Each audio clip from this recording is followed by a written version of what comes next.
Hello everyone. मैं Sandeep Sharma, lecturer SGV government polytechnic college Bharatpur में कार्यरत हूँ। मैं आज आपको 106 अप्लाइड मैकेनिक्स विषय के अंतर्गत सिंपल मशीन्स यूनिट में स्क्रू जैक टॉपिक के बारे में बताऊँगा। स्क्रू जैक क्या होता है कि बहुत भारी जो बोझ या भार होते हैं उनको उठाने के लिए हम इस जैक पेच या स्क्रू जैक का उपयोग करते हैं।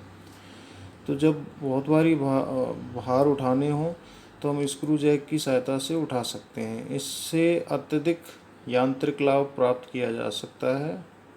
अब चूँकि इससे यांत्रिक लाभ क्योंकि कम आयास में ही हम ज़्यादा भार उठा सकते हैं, इसलिए इससे यांत्रिक लाभ भी ज़्यादा प्राप्त किया जा सकता है।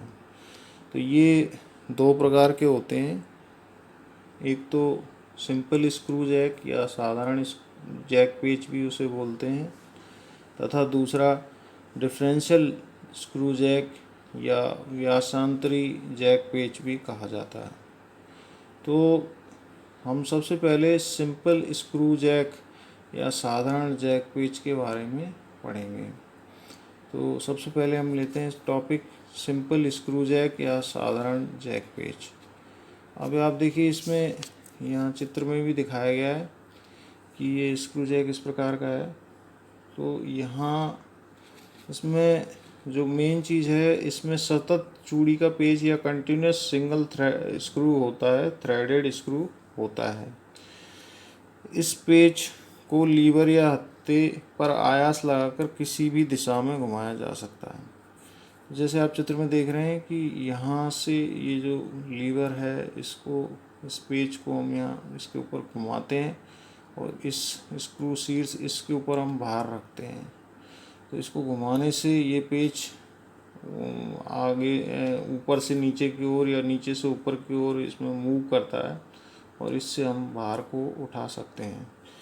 तो इस लीवर को हम किसी भी दिशा में सीधे या विपरीत दिशा में हम घुमा सकते हैं और यह पेच जो मूव करता है एक नट के अंदर घूमता है तथा पेच के शीर्ष पर उठाए जाने वाला भार रखा जाता है। यानी कि ये भार जब इस शीर्ष पर रखा जाता है तो जब हम इसको घुमाते हैं तो ये जो पेच है ये इसमें घूमता है इस नट के अंदर और ये भार हमारा ऊपर उड़ जाता है। तो लीवर के एक पूरा चक्कर काटने पर पेच अपने अंतराल के बराबर भार उठा लेता है। मतलब एक बार अगर चक्कर काट लिया तो ये भार इसमें उठ जाता है। तो लीवर के एक पूरा चक्कर काटने पर पेच अपने एक अंतराल के बराबर ऊपर या नीचे विस्थापित होता है। यानी कि पेच उस भार को विस्थापित करता है। तो हम इससे अब एक स्क्रू जैक का हम एक फार्मूला इसमें से निकाल सकते हैं, जो कि वेगानुपात VR बराबर होता है आयास का विस्थापन बटे भार का विस्थापन। यानी कि हम इसको लिख सकते हैं 2πL बटे रो। तो यहाँ L जो है हत्थे या लीवर की लंबाई है जो हमने चित्र के माध्यम से देखा है, तथा P पेच का अंतराल है। यानी कि उस पेच का जो रो है वो पेच का अंतराल है। तो इस फॉर्मूले से हम स्क्रू जैक का वेगानुपात निकाल सकते हैं। तो इस फॉर्मूले का प्रयोग हम न्यूमेरिकल्स में भी कर सकते हैं। एक जैसे हम एग्जांपल लेते हैं जिसमें कि एक साधारण स्क्रू जैक के पेच का चूड़ी अंतराल 0.5 सेंटीमीटर है और हत्थे की छड़ की लंबाई 30 सेंटीमीटर है। यदि स्क्रू की दक्षता 35% हो तो 880 न्यूटन के भार को उठाने के लिए कितना आयास आवश्यक होगा। तो यहाँ हम देख लेते हैं कि इस सवाल में क्या क्या दिया हुआ है, फिर उसके हिसाब से हम उनको जो डिजायर्ड जो आयास का मान इसमें निकालना है। तो देखिए, सबसे पहले दिया हुआ चूड़ी अंतराल रो बराबर 0.5 सेंटीमीटर और हत्थे की छड़ की लंबाई L जो दी गई है वो 30 सेंटीमीटर है। ये कि इसमें लिखा हुआ है। और यदि स्क्रू की दक्षता है 35% नीटा बराबर और भार W बराबर है 880 न्यूटन, हमें P आयास का मान निकालना है।